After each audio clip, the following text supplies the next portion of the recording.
Hello my dear student, welcome back to Rise Study. और आज की इस वीडियो में बात करेंगे बुआ क्लास 12th हिंदी का जो चैप्टर नंबर 4 है यानी कि 4 अर्धनारीश्वर, उसका क्वेश्चन आंसर जो है हम इस वीडियो में करेंगे।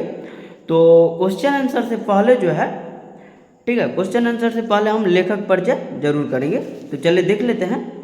जो अर्धनारीश्वर जो है उसके लेखक हैं रामधारी सिंह दिनकर। क्या नाम है इनका? रामधारी सिंह दिनकर।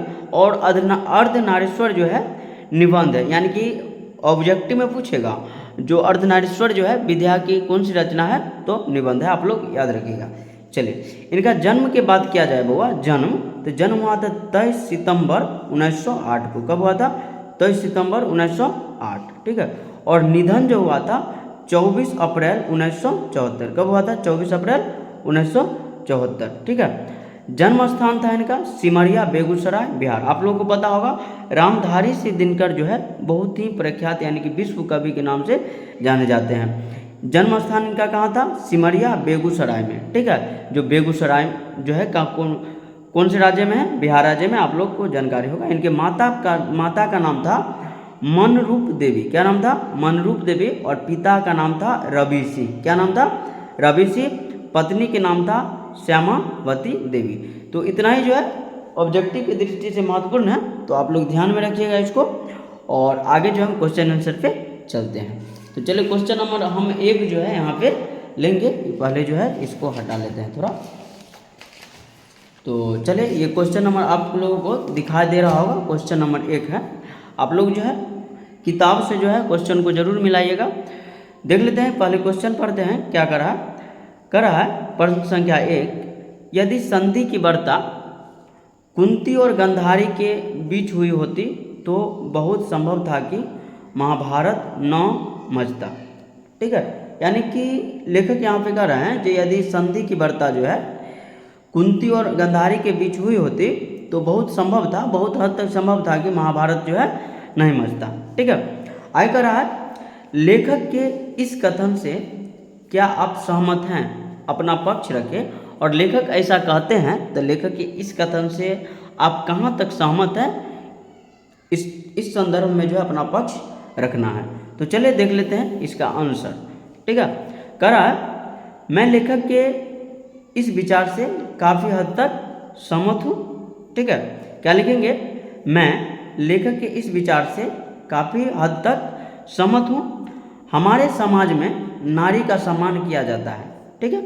यानी कि हमारा जो समाज है वहाँ पर नारी का जो है महत्वपूर्ण स्थान दिया गया है और बहुत ज़्यादा हम नारी को सम्मान भी करते हैं, इसमें कोई दो राय है नहीं, ठीक है।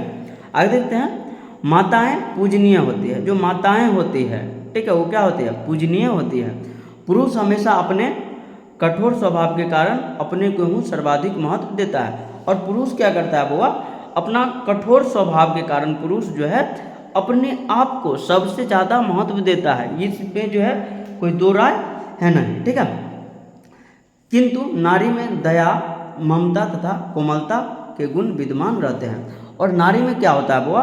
दया, ममता तथा कोमलता के गुण जो उसमें विद्यमान रहता है, कोई दिक्कत नहीं। आगे देख लेते हैं, अगर महाभारत के युद्ध में संधि की वार्ता कुंती और गांधारी के बीच होती तो यह संभव था कि दोनों अपने अपने पुत्र को समझा लेती।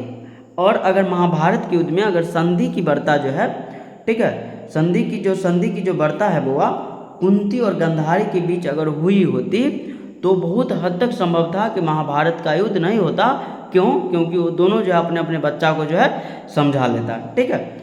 और महाभारत जैसे भयानक युद्ध न होता। और महाभारत जैसा भयानक युद्ध नहीं होता, महाभारत जो है बहुत भयानक युद्ध था। तो ये था 1 नंबर का आंसर। तो आप लोग जो है इसका स्क्रीनशॉट ले लीजिए। आगे हम जो है आप लोगों को 2 नंबर जो है बता रहे हैं। तो चलिए यहाँ पर हम क्वेश्चन नंबर 2 ले लिए हैं। चलिए देखते हैं इधर 2 नंबर क्वेश्चन क्या कर रहा है, क्या कर रहा हुआ सो देखते हैं। कर रहा है अर्धनारीश्वर की कल्पना क्यों की गई होगी, यानी कि अर्धनारीश्वर की कल्पना क्यों की गई होगी, आज इसकी क्या सार्थकता है, ठीक है। तो देखते हैं इसका आंसर। कह रहा है अर्धनारीश्वर शंकर और पार्वती को कहा गया। अर्धनारीश्वर किसको कहा गया बुआ? शंकर और पार्वती को कहा गया है, ठीक है। अर्धनारीश्वर की कल्पना इसलिए की गई है क्योंकि नर नारी पूर्ण रूप से समान एवं उनमें से एक के गुण दूसरे के दोष नहीं हो सकता। ठीक है, यानी कि लेखक यहाँ पे कह रहे हैं जो हम अर्धनारीश्वर की कल्पना इसलिए कर रहे हैं जो नर और नारी जो है पूर्ण रूप से क्या है, समान है, और उनमें से एक के गुण जो है दूसरे के दोष नहीं हो सकता। यानी कि कहने का तात्पर्य ये हुआ कि अगर हम पुरुष के अंदर, अगर किसी पुरुष के अंदर नारी का गुण आ गया तो वो जो है खराब नहीं होगा, और नारी के अंदर अगर पुरुष का गुण आ गया तो वो जो है खराब नहीं होगा। ठीक है, अर्थात नर में नारी के गुण आए तो इससे उनकी मर्यादाहीन नहीं होती, बल्कि उनके गुण में पूर्णता वृद्धि होती है। कंप्लीट है बात। यानी कि अगर कोई पुरुष में नारी का गुण आ जाए तो उसके गुण में क्या होता है, वृद्धि होता है, और कोई नारी में अगर पुरुष के गुण आ जाए तो उसके गुण में वृद्धि हो जाता है। कंप्लीट है। चलिए आगे देखते हैं। आज के ज़माने में नर नारी के गुणों को सीखकर तथा नारी नर के गुण सीखकर समाज में अपना अस्तित्व बना रहे हैं। कंप्लीट है। यानी कि आज के मॉडर्न युग की बात करेंगे हम तो क्या हो रहा है, जो पुरुष है वो नारी के गुण सीख करके और नारी जो है पुरुष के गुण सीख करके जो है अपना जीवन यापन कर रहे हैं तथा स्वयं को आत्मनिर्भर किए हुए हैं। कंप्लीट है।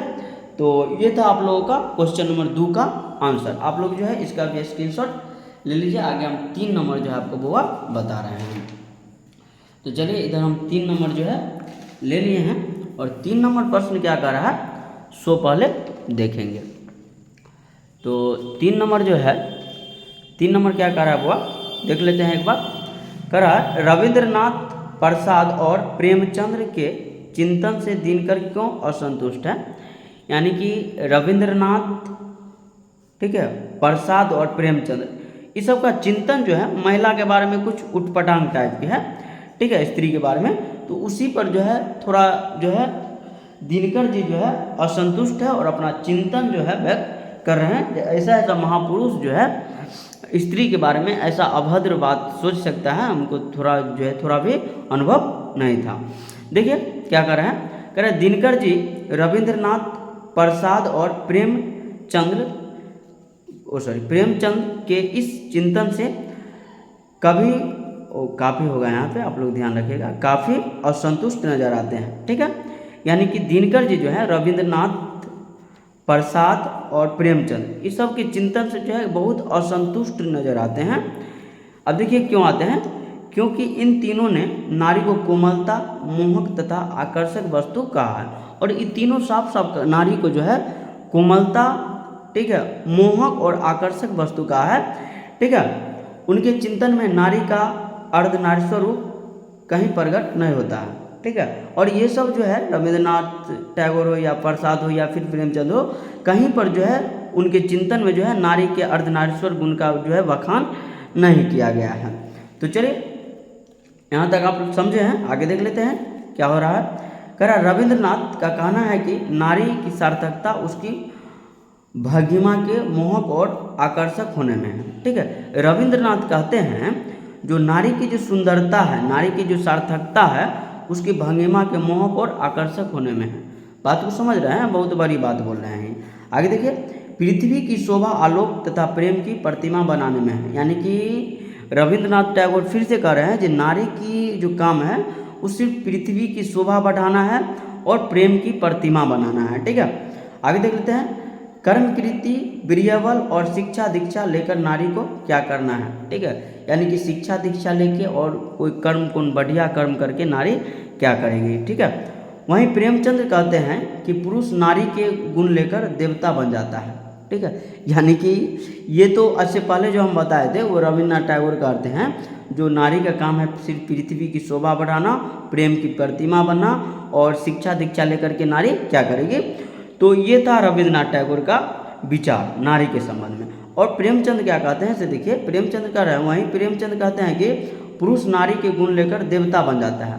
ठीक है, प्रेमचंद कह रहे हैं जो पुरुष जो है नारी के गुण लेकर के देवता बन जाता है, लेकिन स्त्री पुरुष के गुण लेकर राक्षसी बन जाती है। ठीक है, ये कह रहे हैं जो स्त्री जो है पुरुष के गुण लेकर के क्या हो जाता है, राक्षसी बन जाती है, लेकिन अगर पुरुष जो है नारी का गुण धारण करता है तो देवता बन जाता है। आप देखिए कितना जो है एक तरह से हम कह सकते हैं जो कितना नीचा जो है इनका सोच था स्त्री के बारे में। इसी प्रकार प्रसाद जी भी नारी को पुरुषों के क्षेत्र से अलग करने का समर्थन करते हैं, और प्रसाद जी भी जो है नारी को जो है पुरुष के क्षेत्र से अलग करने का जो है समर्थन करते हैं। कंप्लीट है। आगे देखते हैं, इन तीनों महान चिंतकों के नारी के प्रति इस तरह के भाव दिनकर जी को क्या करता है, पसंद नहीं आता है, और इसलिए ये चिंतन में डूबे हुए हैं। तो ये था आप लोगों का क्वेश्चन नंबर 3 का आंसर। तो इसका स्क्रीनशॉट आप लोग ले लीजिए। आगे जो है हम आपको 4 नंबर जो है बता रहे हैं, ठीक है। तो देखिए 4 नंबर है, यहाँ पर हम रख लेते हैं। चलिए इधर देख लेते हैं 4 नंबर करा, प्रवृत्ति और निर्वृत्ति मार्ग क्या है, ठीक है। ये क्वेश्चन जो है वो एग्जाम में बार बार पूछा गया है, जो प्रवृत्ति और निर्वृत्ति, ठीक है, मार्ग क्या है। तो प्रवृत्ति मार्ग देखेंगे हम पहले। करा, जिस मार्ग पर चलकर लोगों ने नारी को अपनाया वह मार्ग प्रवृत्ति मार्ग कहलाया।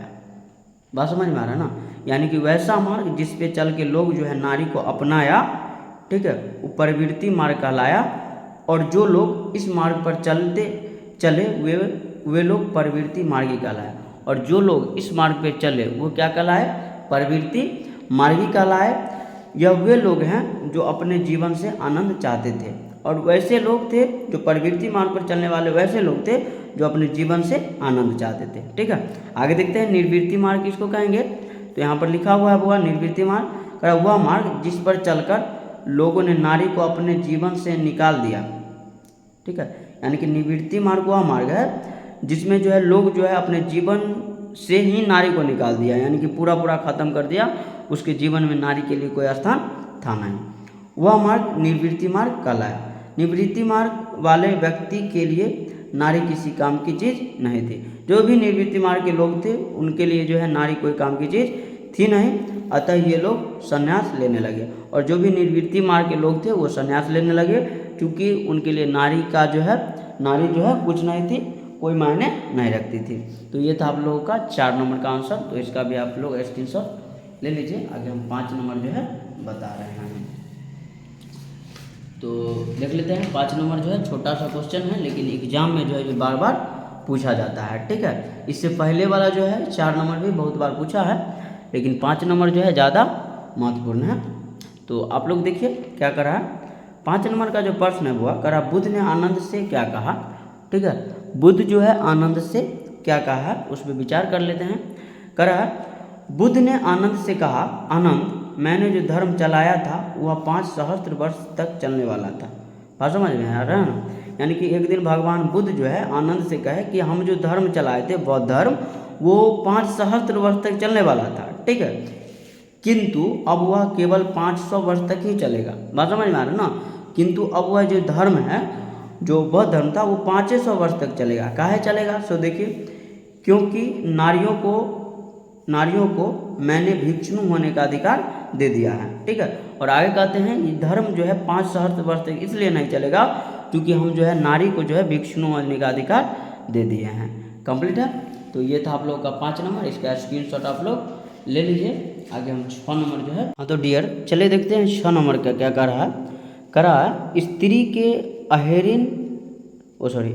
को अहेरिन, नागिन और जादूगरनी कहने के पीछे क्या मंशा होती है, क्या ऐसा कहना उचित है। यानी कि स्त्री को जो है अहेरिन, नागिन और जादूगरनी जो है कुछ लेखक जो है कहे हैं, तो इसके पीछे उनका क्या मंशा है और ऐसा कहना उचित है या नहीं है, उस पर जो है यहाँ पे विचार करने के लिए कह रहा है। तो चलिए देख लेते हैं। करा, स्त्री को अहेरिन, नागिन और जादूगरनी कहने के पीछे पुरुष की मंशा यह है कि वह नारी को नीचा दिखाकर खुद को श्रेष्ठ दिखाने की है। बात समझ में आ रहा ना, यानी कि स्त्री को अहेरिन कहे, नागिन कहे और जादूगरनी कहे, ऐसा पुरुष कहता है, ठीक है। अब पुरुष ऐसा इसलिए कहता है क्योंकि स्त्री को जो है वो नीचा दिखा सके और स्वयं को जो है श्रेष्ठ कह सके, ठीक है।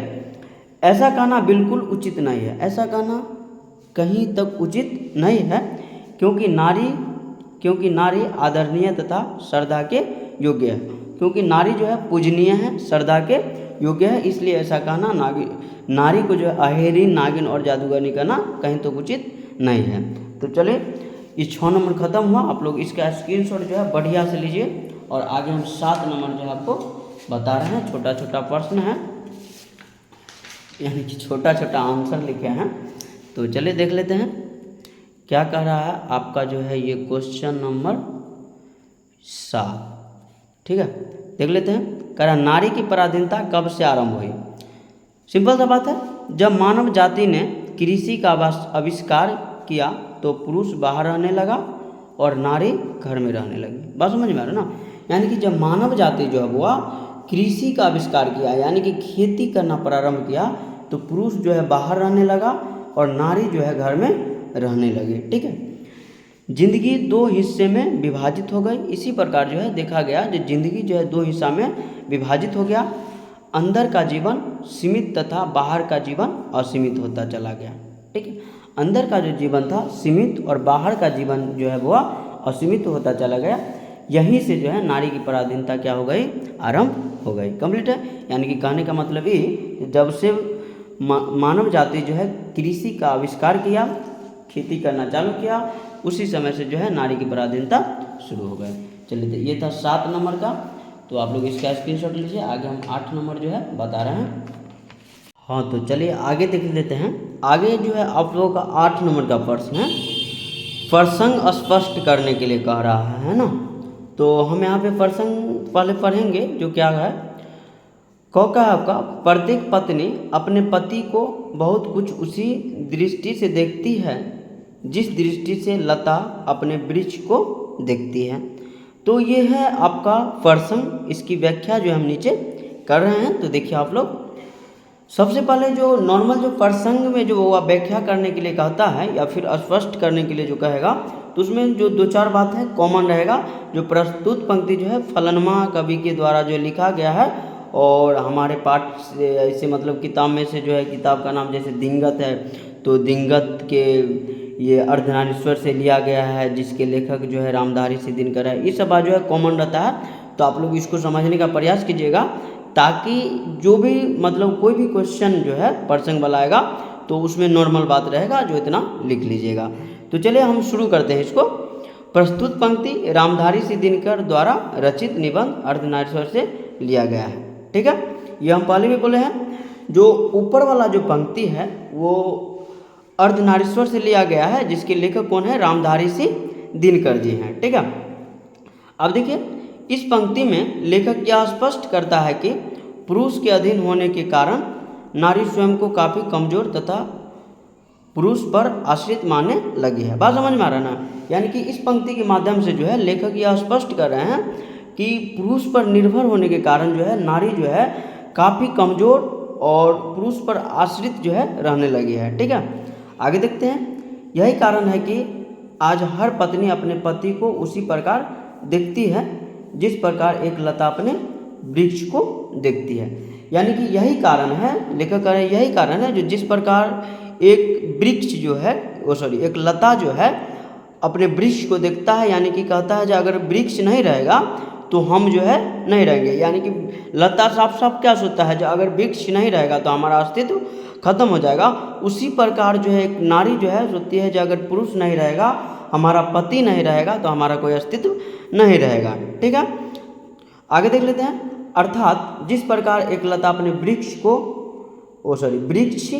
के अधीन रहकर ही फलती फूलती है, उसी प्रकार एक स्त्री भी स्वयं को पुरुष के अधीन मानती है। बात समझ में आ रहा ना। यानी कि जिस प्रकार लता जो है वृक्ष के अधीन मानती है अपने आप को, उसी प्रकार नारी जो है अपने आप को पुरुष के अधीन मानती है। कंप्लीट है।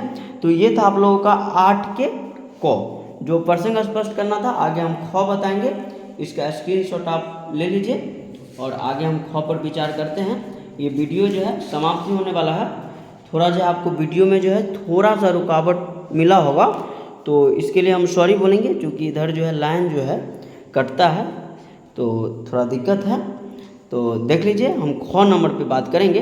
ख का जो प्रसंग है, करा जिस पुरुष में नारी नहीं अपूर्ण है। यानी कि जिस पुरुष में नारीत्व नहीं है, नारी का गुण नहीं है, वो अपूर्ण है। कैसे है तो देख लेते हैं। करा है प्रस्तुत पंक्ति रामधारी सिंह दिनकर द्वारा रचित निबंध अर्धनारीश्वर से लिया गया है। कंप्लीट है बुआ। यहाँ लेखक नारी के कुछ गुण पुरुष में होने की बात करता है। यहाँ जो लेखक जो है नारी के कुछ गुण, ठीक है, पुरुष में होने की बात करता है। वह कहना चाहता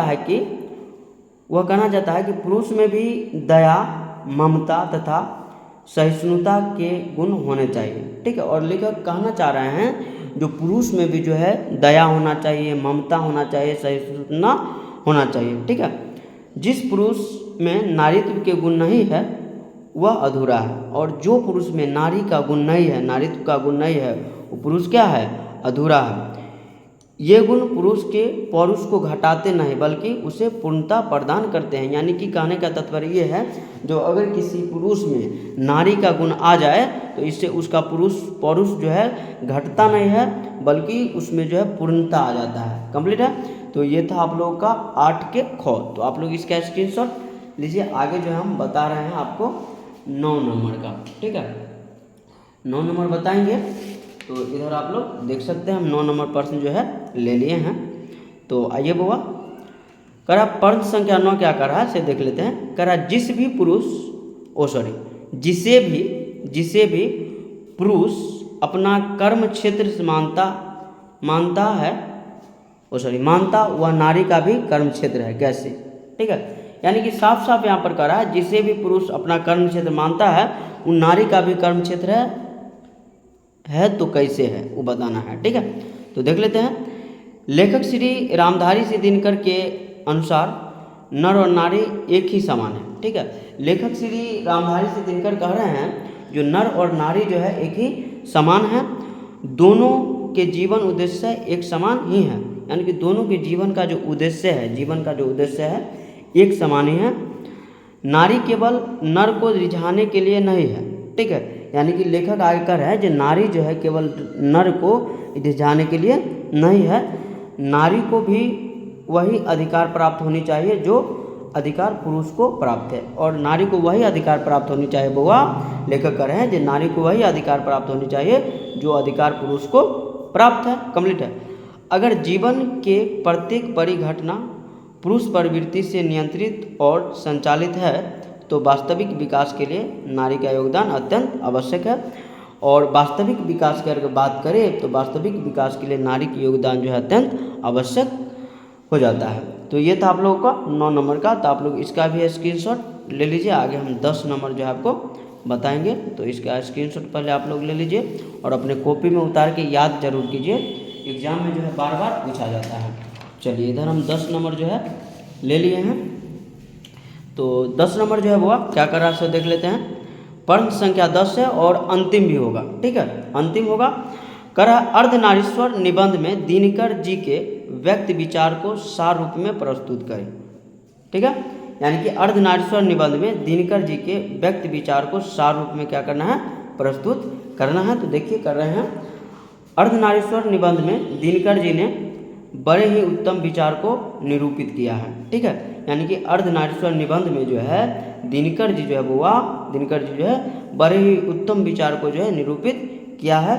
ये उस विभेद को मिटाना चाहते हैं जो नर तथा नारी दोनों को एक दूसरे से अलग करना चाहते हैं, ठीक है। यानी कि जो दिनकर जी जो है वैसे विभेद को, ठीक है, मिटाना चाह रहे हैं जो नर और नारी दोनों को क्या करता है, अलग करता है, ठीक है, उसको मिटाना चाह रहे हैं।